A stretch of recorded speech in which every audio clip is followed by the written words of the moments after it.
Thank you for tuning in to Women's Voices. I'm Genevieve Gluck. I'll be hearing from a radical feminist in France who wishes to remain anonymous for her safety. She was part of a small group of women, including survivors of the prostitution industry, who organized a protest in Paris on March 7th in honor of International Women's Day. During their demonstration, they were attacked and threatened with death by trans activists who had planned their assault in advance. In addition to hitting the women and hurling eggs at them, the trans activists, most of whom were very young, also spray-painted the message, "Kill a TERF, save a trans," on the monument where they had congregated. This attack on feminist activism, especially activism centered on women's sex-based oppression and opposition to the sex industry, is an increasing trend globally. Similar attacks and countless death threats have been recorded in the US, Canada, the UK, and Spain, among others, as gender ideology spreads out of academia and through social media, where such hostility and incitement to violence is allowed to be openly expressed and virtually unchecked. Hi, nice to have you here today. Before we get started, can you introduce your organization and what it is that you do? I represent the Amazon. Amazon is a French collective that has been started by Marguerite Stern, who is a radical feminist who went through Femen, the famous feminist group, and who started a couple years back the campaign Collage Féminicide. She is the creator of this movement. She's the one who created the aesthetic, and she's the one who kind of encouraged a lot of French women to take up the streets of France and start gluing their testimonies and their words basically on the streets of Paris to showcase the violence and the harassments that women go through. The collage movement started to also denounce the femicides phenomenon in France. So I don't know if you're aware, but a woman is killed by a man every 2-3 days in France. And that's kind of the center of the collage movements, even though it also is also used to speak of all kinds of male violence, harassment, rapes, also everything that women have to go through, and just share basically the voice of women on the streets, because the streets are public space in general, is not something that's where women are very visible. So it was really a very simple, a very accessible, and a very effective way to kind of take back the streets for women. And what has the public reaction been to the collages? So the collages were, I think, well received because they kind of garnered a lot of attention from the public and from women. And they started gaining momentum, I think, about a year ago. And the movements grew. It expanded to a lot of other cities in France. Marguerite was the one who started the movement by herself when she had the idea one day to take the streets of Marseille, where she was living then, and start gluing basically. I mean, her first collage was about the first time when she was 13 and a man harassed her on the streets. And then it kind of spread around France and even internationally. I mean, women started doing the same in England, in Canada, in America, in Mexico, in a lot of other countries as well. I think it's something that kind of came pretty naturally to her. She has time, I mean, 2 years ago when she started this movement, it was kind of a simple way for her to do a feminist activism, because it's basically through black paint and white papers that you write your message and you go out in the streets and you just glue it on the walls on the streets.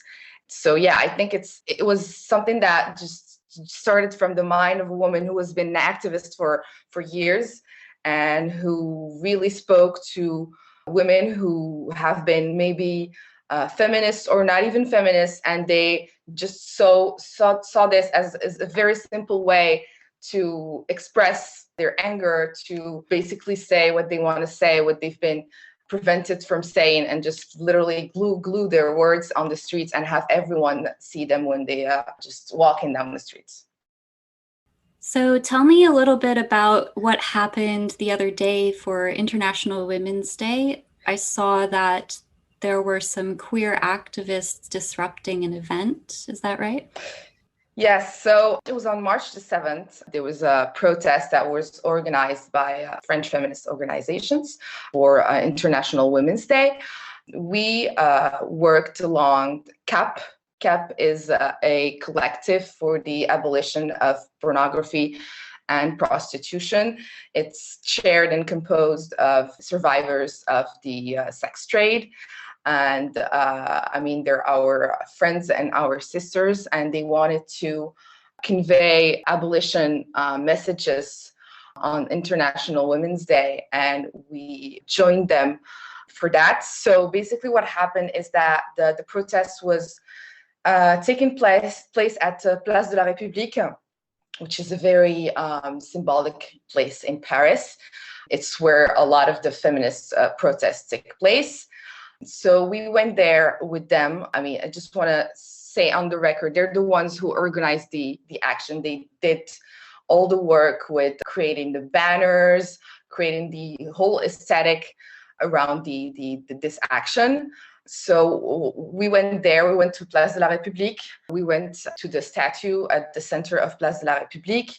They climbed that statue to go on top and put up their banners so they would be visible, so that they would more easily convey the messages that they wanted to convey, which were basically about the abolition of the pornography and prostitution system. Just to give you examples of what the banners said, they said, "We want more means for women to get out of prostitutions. Poor productions are pimps. If your feminism profits pimps, then it's not feminism. If we promote prostitution as work, then you're in the wrong side of history. Porn prostitution is a war against women," etc. I would say that the first hour went well. We went there pretty early, about 2 hours before the protest started, so we would get set up. So about 6 of the activists went on top of the statues with their balloons, their purple and white balloons and their banners, and the rest of us stayed at the bottom of the statue to speak with people who would see the banners and would want some information, some additional information, who would want information about the collective. So we would, kind of start a conversation around prostitution and what prostitution does to women in France. After the protest started, a crowd of people started to move closer to the statue, and we had one person who came and ripped a banner that was at the bottom of the statue, who was accusing one of the, it's basically an organization who calls itself a union for sex worker. But what this organization really does is that it's mainly a pimp lobby. It's mostly chaired by men and pushes for the decriminalization of the clients who pay for sex, and basically want to make what they call sex work recognized as work. So we had our banners ripped by one person who started yelling, "Sex work is work, you're wrong," etc.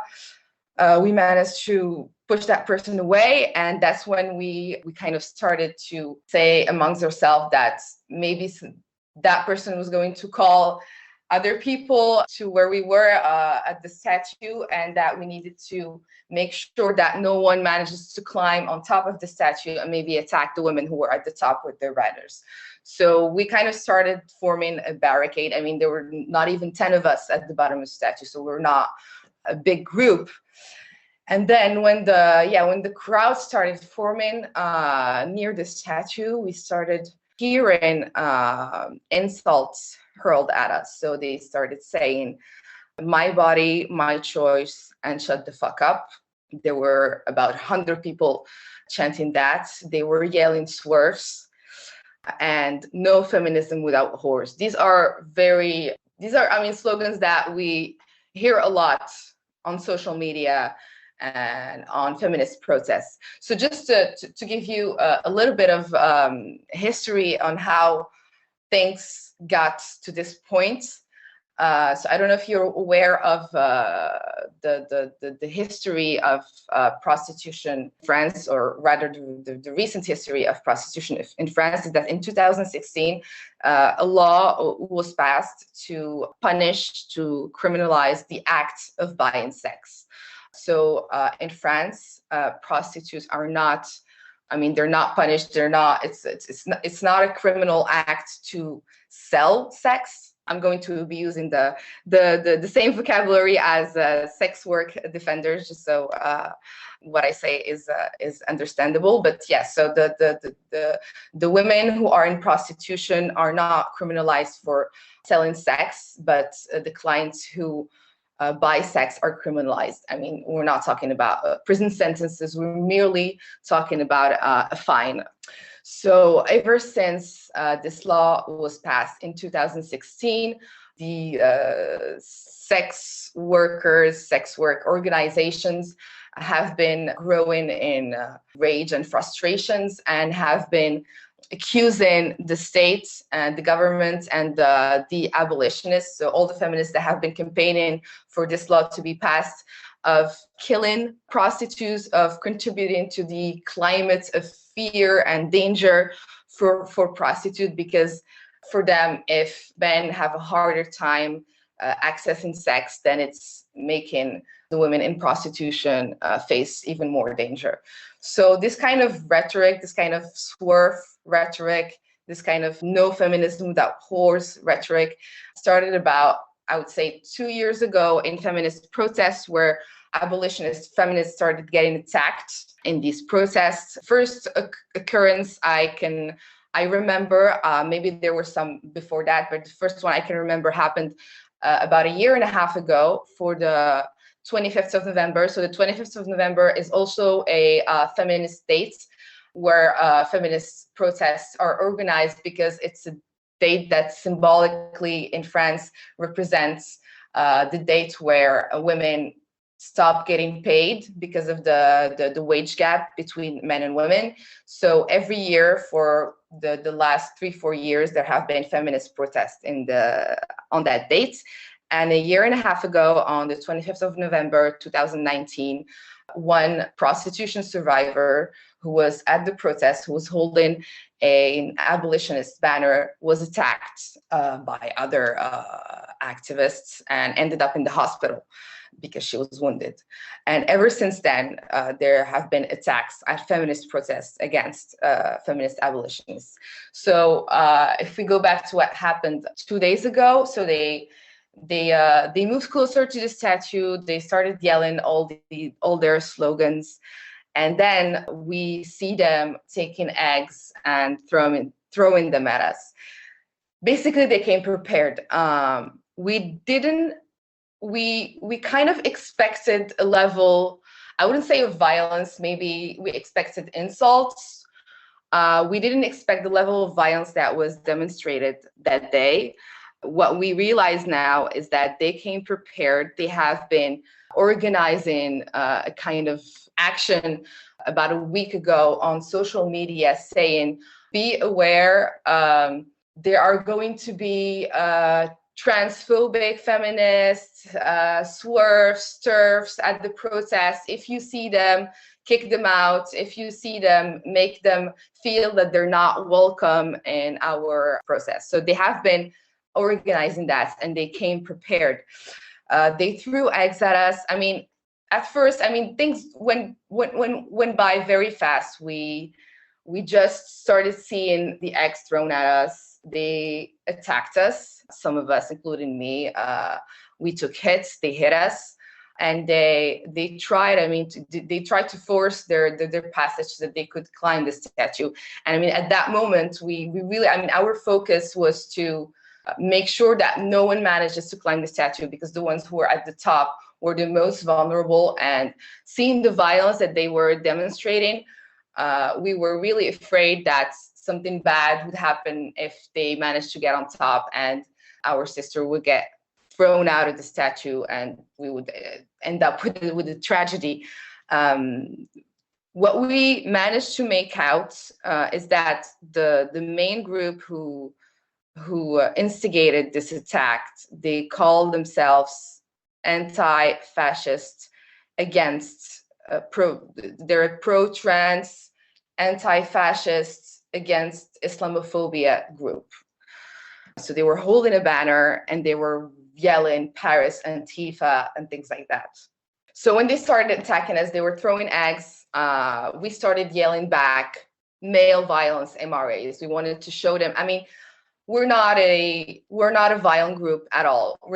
Our members, whether it's the Amazon or CAP, some of us are prostitution survivors. Some of us are immigrants. Some of us are, one of the most marginalized women in society today. So we're not at all a violent group. And we do not even respond to hatred and violence with insults.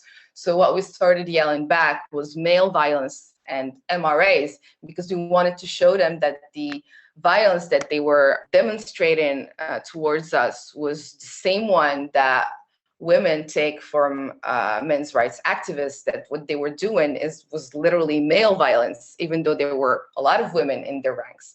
After that, that's when they started yelling transphobes, because it was, my guess is that how dare we call it male violence, because we were assuming their gender and we were swerves, so obviously we were TERFs as well. They started giving us a finger, and that's when the most chilling chant I have ever heard in my life started. They were chanting, "One TERF, one bullet, social justice." A huge crowd was chanting that. We were absolutely shocked. At that moment, not one of us knew what to say. We were just literally in shock, because they were yelling death threats at us. They started their attacks back, because some of us were also holding banners at the bottom of the statue.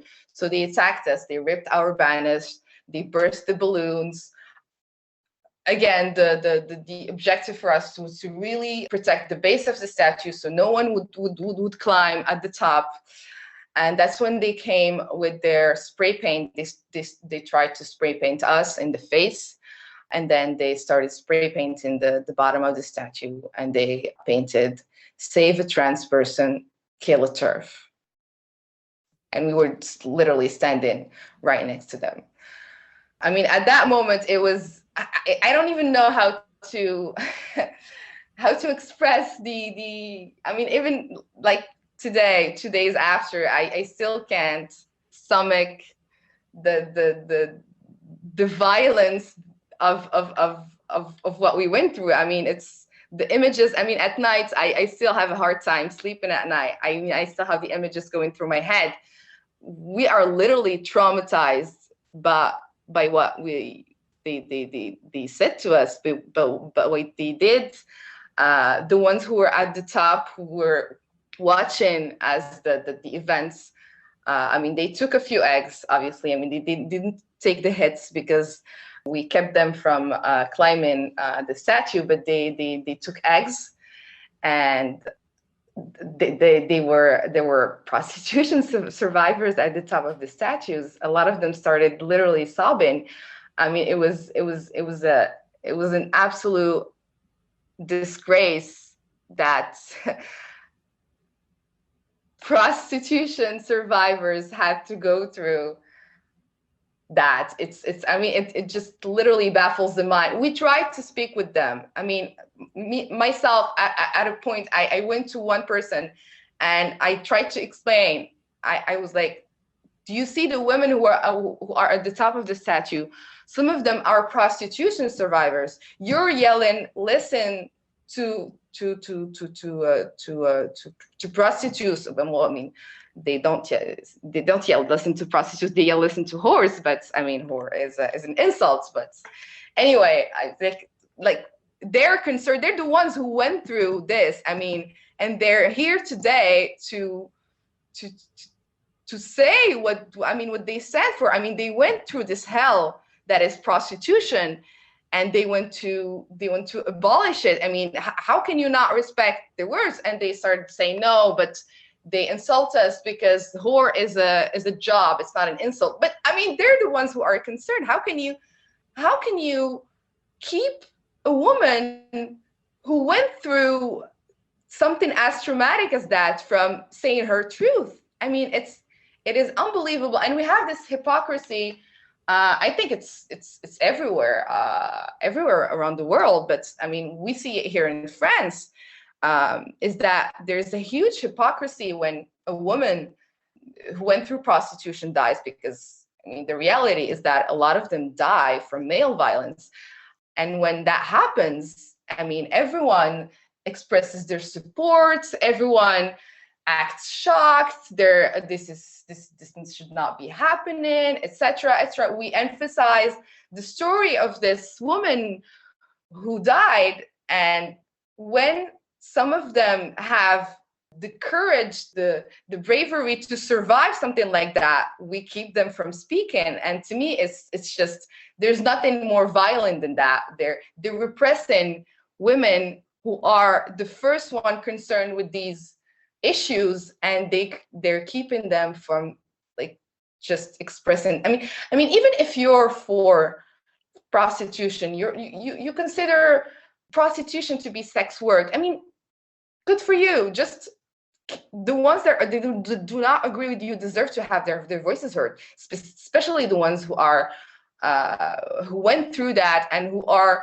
the best one to speak about this issue. I mean, and they don't want to debate. They don't have arguments. They're not there to speak with us or to try to understand. They're just there to repress us, to be violent towards us, and to insult us. I mean, I'm sorry, I'm getting a bit worked up, but it's just it's okay. It's just unbelievable Yeah, that's really shocking and terrifying. And this is a public space. So my first thought was about how people walking around responded to this, or why didn't anyone intervene?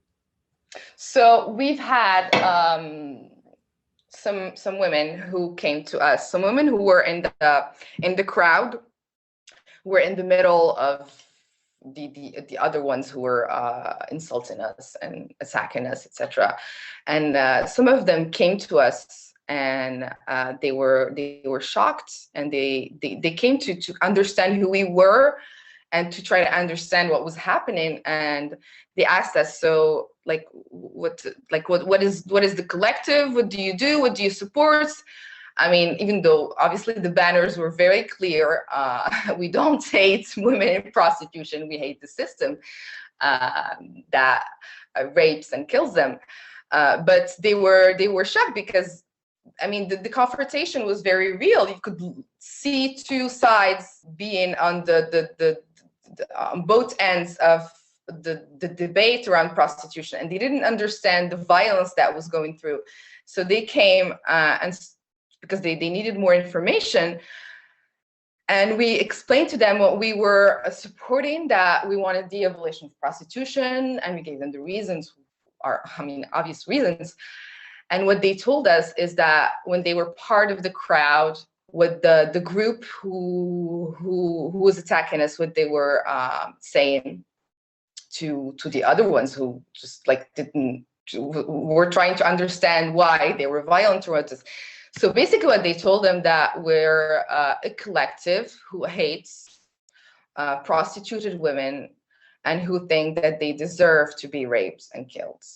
So when they came and spoke to us, And we told them, I mean, you can go to the website of the collective and you can see what these women fight for, what they want, what they support, and that they're prostitution survivors. They were shocked. They were shocked at what was happening. And I think there were about a dozen women who came to see us because they were absolutely appalled at the violence that was going through. They didn't intervene because I think when this kind of violence is happening, I mean, you're afraid for your safety as well. So you don't intervene, but they came to speak with us because they couldn't understand what would motivate this violence. And they want to see if I mean, what we were standing for, and they completely understood that the violence was not okay and that they were spreading lies about what we represent. So it sounds like because of this incident, at least some positive things came out of it, that you were able to have a discussion about this with other people. Yes, I mean, I think there are two things, because the reason we were there at the protest was to emphasize the voices of women who went through the prostitution, who wanted to speak out about it. It kind of became about a trans issue. We don't know how.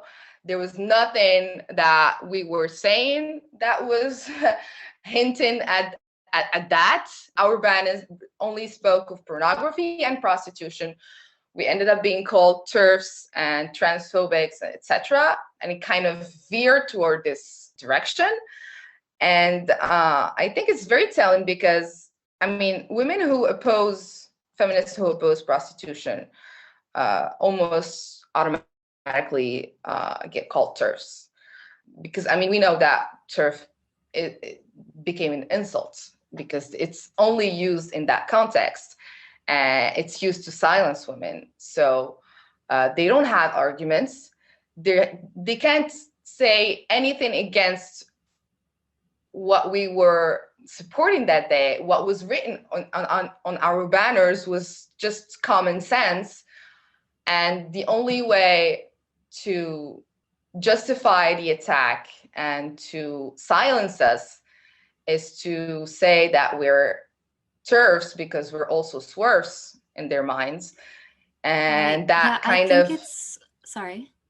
Yes, go ahead. I was going to say, I think it's really telling that swerf and TERF rhyme. Julie Bindel pointed this out. At least that's where I saw the connection being made is in her work. But yeah, really telling that those two things rhyme and that they're used in conjunction together. And in various countries, we see the same trend where opposing prostitution and the sex industry in general is lumped in together with trans issues when it's really, of course, as we know, it's a women's issue first and foremost. Yes, but more than 90% also, yes, concerned are women. Yeah, right, and it's men who are the buyers, the pimps. So, yeah, I'm just wondering what your thoughts are on the connection there and their attempt to keep you from using even the term male violence. You know, if you could kind of explain what you think is going on there. So I think that basically when we protest male violence, I mean, obviously there are men who are going to find something to say against that. When we protest what women go through in prostitution, there are men who will find things to say against that as well. But I think that the consensus is that no one can really debate against what the male violence that women go through and the horrors that women go through in prostitution. I think it's something that anyone really whether someone who's feminist or not, can agree on. The statistics are there. I mean, it's literally, we're talking about facts. It's not something that we're inventing. It's not something that's in our imagination and our minds. It's literally fact. Male violence and the violence that women go through in prostitution is there. You can see it. Anyone who researches the subject can see that there is violence against women in general, and there's even more violence against women who are in prostitution. I feel like one of the reasons it gets mixed up, confused with the trans issues and with TERFs, etc., is that TERF today has literally become an insult that is hurled to silence women. And it's something that's, when we talk about male violence, when we talk about prostitution as being a violence system against women, TERF is a way to silence us. Because once they say TERF, it's as if they're asking us to justify that we're not TERFs. And if we can't do that, then we just need to shut up. I myself have been called that on subjects that have nothing to do with trans issues. I have been called a TERF just for pointing the misogyny of men. I mean, in issues that have nothing, I mean, that nothing regarding trans. Men call me TERF when I point their misogyny, and they don't know if I support trans issues or not. They don't know anything about me. It's literally something that is now used to make women shut the fuck up, basically. It's obviously, there's also the fact that I think the sex work crowd is composed of trans rights activists.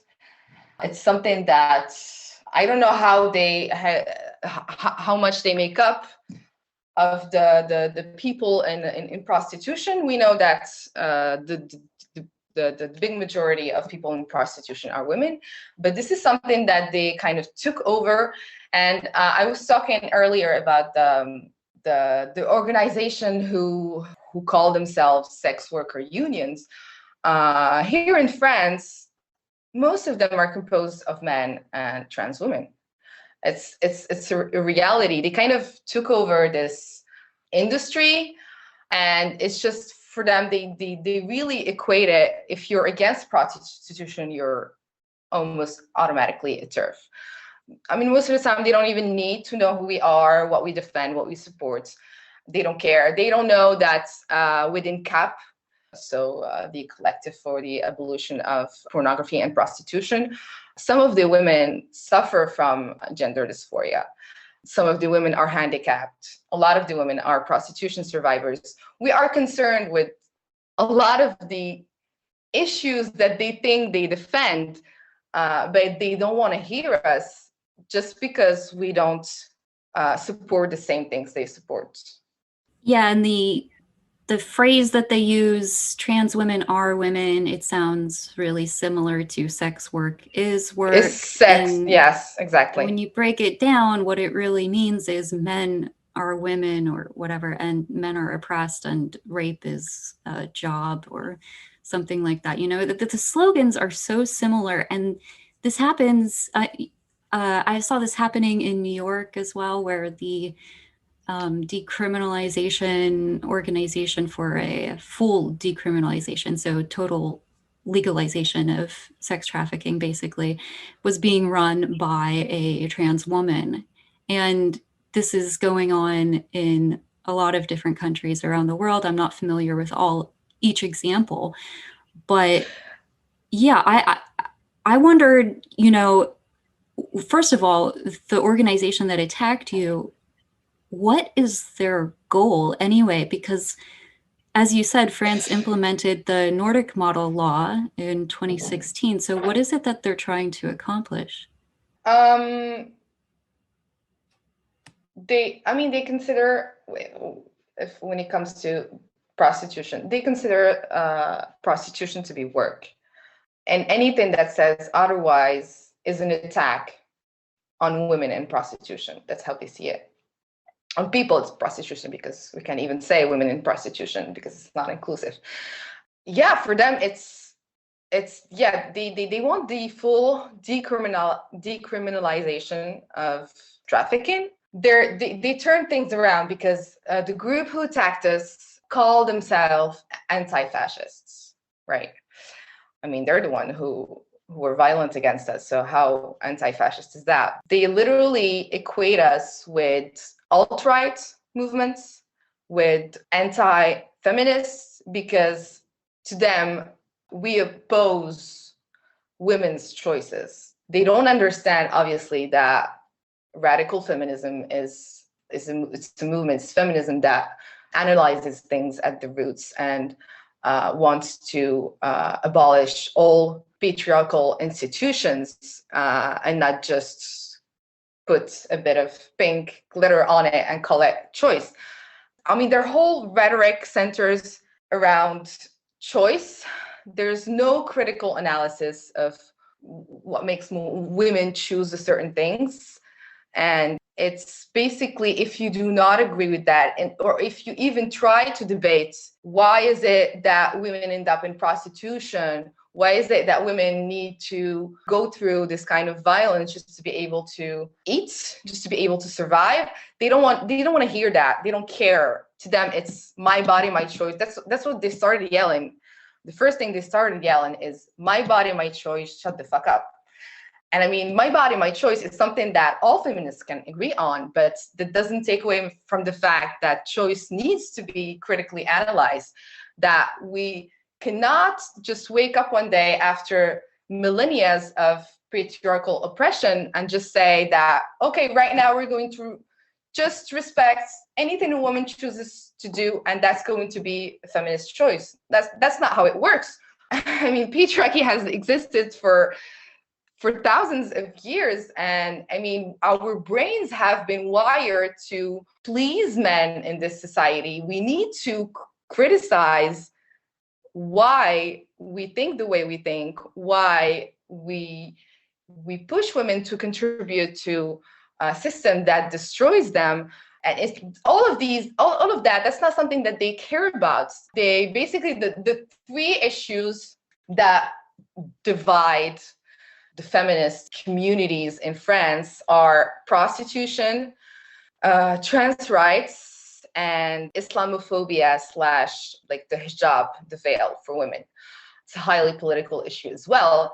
And that group, for example, that's what they say. They call themselves pro-trans, anti-fascists, against Islamophobia organization. So even though they're highly politicized in the French society, feminists, even though we get very easily called alt-right, etc., because we want to have a critical analysis of these things that oppress women, whether it's gender or prostitution, or just the fact that women need to cover up because of religious beliefs. And I'm saying that to you. I myself, I'm a Moroccan. I grew up in a Muslim society. So when I have a group of so-called anti-fascists calling me Islamophobic, I just want to tell them, you don't know what you're talking about. I mean, you don't realize what you're saying. You don't understand anything. I mean, our thinking is a bit more profound than that, is more developed than that. I mean, if they were just respectful enough to be able to debate these things, but that's not something they want to do. They don't want to debate anything.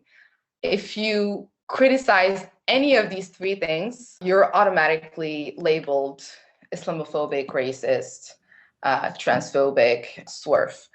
I mean, this group, most of them were really, really young. We're talking 17, 18. Most of them were at most 20 years old. They were really, really young. Some of them were teenagers, and they don't know what they're doing. They don't know what they are fighting for. I mean, putting fighting between quotes, because what they're doing is not fighting for anything. But they've been completely brainwashed by, I don't know, social media. I don't really know. And they just think that they're revolutionaries or warriors who are defending the most oppressed in our society. And they don't realize that what they consider the most oppressed in society, that's what our groups were composed of. So I don't know. This group, I don't know who they are. They were holding a banner. So we know that that's what they call themselves, anti-fascist, anti-Islamophobia, pro-trans organizations. But they just, honestly, I don't know. I think there are a lot of people who are not aware of this division between feminism, or maybe I should say the attack on feminism instead.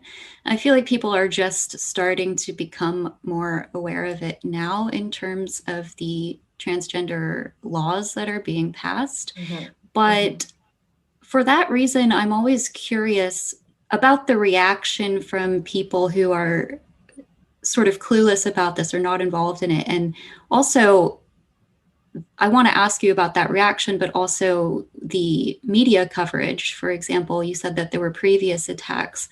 Was that covered by media? Is this attack being covered by media? What is the general response? So people who are not involved in feminist circles, they don't know a lot about this whole discussion that's going around trans issues and trans rights, etc. I mean, pro-trans feminist groups, they tag and they glue on the streets of Paris. They glue sisters, not cis TERFs, and they glue transphobia, and they tag all of these things. But these things are not understood by most of French society today. It's not something that the main public is aware of. In the feminist circles, there has been a brainwashing going around this issue, but it's been going around for not long. And what I can see of the aftermath of the attacks that happened 2 days ago is that even in feminist circles, women are, some of them are, these attacks and this violence, is making them question these subjects, because the way we've been labeled, radical feminists have been labeled, is that we're hateful and we're transphobic, and we want to keep how can I say that? Like we want to be the guardians of what is a woman. They're equating us with MRAs because we get to decide who's a woman and who's not, and things like that.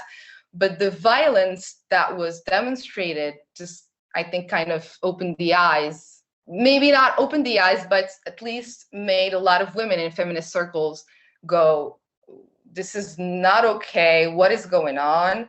And why is there this kind of violence? And just literally made them kind of research what's radical feminism. Is it what's been presented to me, or have I been lied to, etc., etc. So I think that in France, we are not as advanced, thankfully, as on this subject as Canada or the UK. And I really think that the events that are happening can maybe change things, kind of turn things around, and make people realize that the misogyny is on their parts and not on our parts. When it comes to the public opinion, the media doesn't report this at all.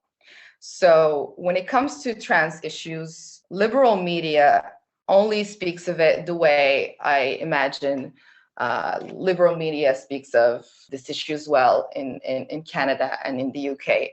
They don't report a critical view of transitioning, of gender dysphoria, of the so-called rights that the trans activists are pushing for. So just to go back a little bit, I spoke of the collage, which is the Amazon, which is started by Marguerite Stern, who started the collage movement. So Marguerite is the first feminist who had the courage to speak out against the takeover of feminist circles by trans activism. So Marguerite is the one who started the collage movement. And when it grew, it first grew in the capital, in Paris, and she was chairing, and she was like even though there was no hierarchy, but she's the one who created the collage Féminicide Paris, which is a group that still exists today. And she had to leave this group because it was taken over by TIRAs. And that's why she started the Amazon. Now this group has been completely taken over by trans activists, and it got to the point where the group is called Collage Féminicide Paris. So it's basically the collage group for femicides in Paris. And the word woman is not used by them anymore. Everything they glue has to be inclusive. Nothing is, because I don't know if you're aware, like the French language is, it's gendered. But when they glue their messages on the streets, nothing they glue is, even when it comes to male violence against women, that's not how they phrase it. They phrase it as cis male violence against, everyone. The trans issues, the trans activism movements here in France, I was telling you all that because Marguerite is the one who first spoke out about a year ago of this issue. She spoke about what she went through when she started Collage Féminicide Paris, and it was taken over from her, and it was completely colonized by trans activists. And she spoke of the dangers of trans activism and how it's infiltrating feminist circles and completely redefining what feminism is and what feminism is supposed to be. But this is still something that's only people in the feminist circles are aware of. So the general public that's not a subject that they're aware of. Most of them, if you speak of gender dysphoria, they don't know what it is. Trans issue, etc., they don't know what it is. Although the media, the French media, ever since the pandemic started, we have seen an explosion of documentaries and reports and articles talking about the trans issues in feminist media. The propaganda has started about a year ago, and there's no space left for any critical analysis of this phenomenon. Some feminists try to write an open letter criticizing how trans activism is polluting the feminist circles. That article was taken down from the HuffPost because it was deemed transphobic, because trans activists put pressure on the publication to take it down. The only publications who relate our worries are the ones on the right, which is, kind of sad. But I think that's exactly how things are going in Canada and in the UK as well. And that's, they censor us. And when the only ones that want, the right speaks of this issue, and then they use it to call us, like racists and fascists and being part of the alt-right. But yeah, the French media is reacting in the same way as Canadian and UK media has been reacting for years now, when this issue first started appearing years back. This subject is something I've personally been following for years. I first discovered radical feminism and the whole debate around trans issues back in 2017. And I'm basically, what is happening in France, chronologically, it's the same thing that has happened in the UK and in Canada. So I've seen it happen elsewhere. And I'm seeing it happening right now in France. The same thing.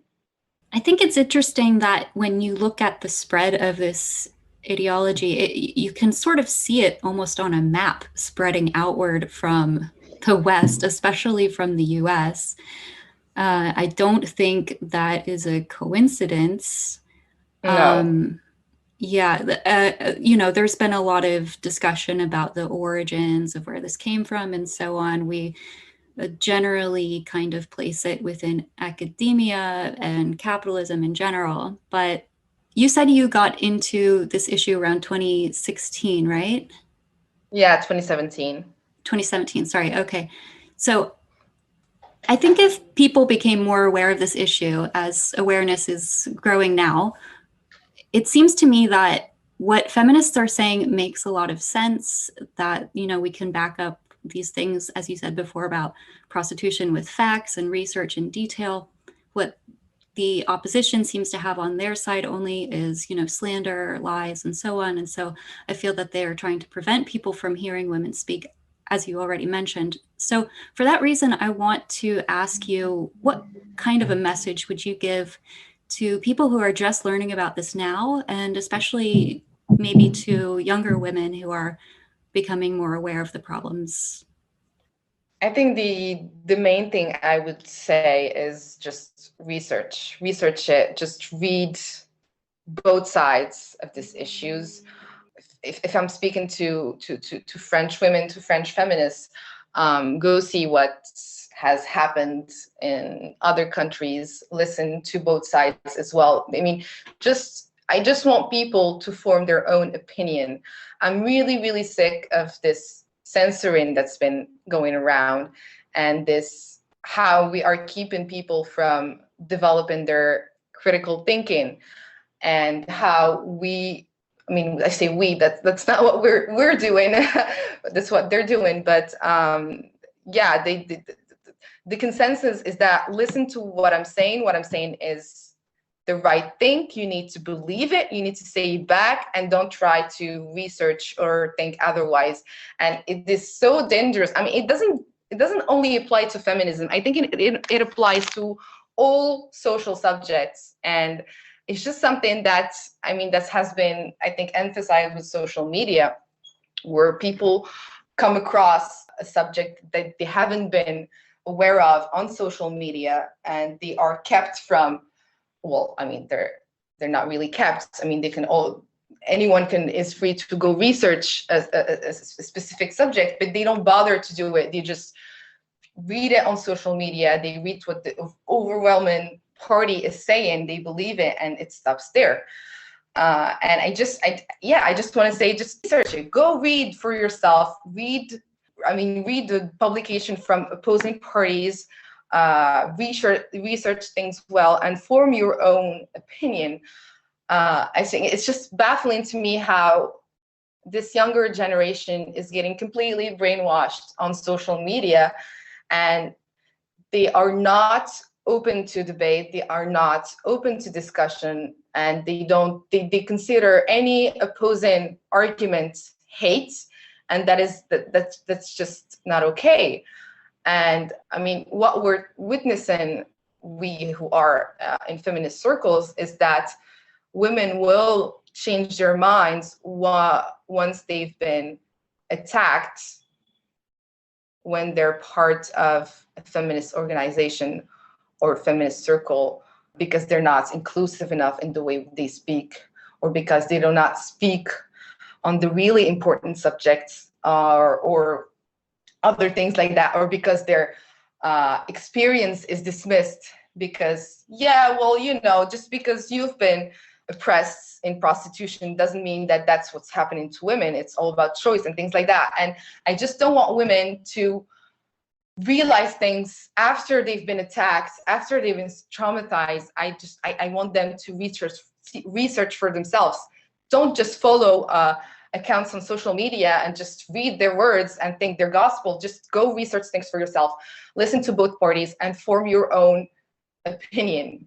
That's all I want people to do. Please do it.